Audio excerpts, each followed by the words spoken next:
Hi, in this video I will show you how to get started with the forehead teeth.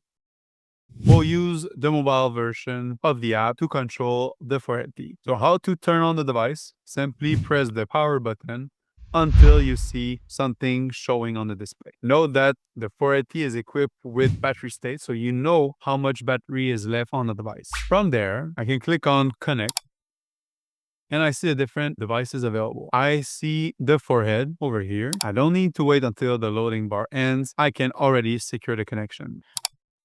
From here, note that we can also see the battery state directly from the app, and I'll be able to send a reading, either in Celsius or Fahrenheit. So if I want to push 35.4. Note that the sending button has disappeared and now it has been replaced with a preset because the app has detected that no trigger has been pushed.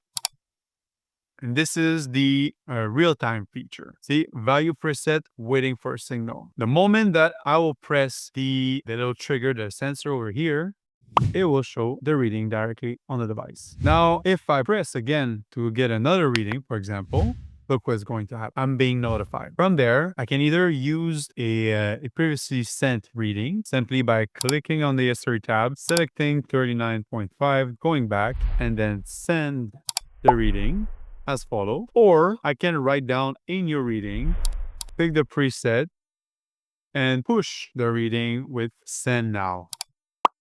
As you notice, you have a total control over your device. So thank you for your attention and see you in another video.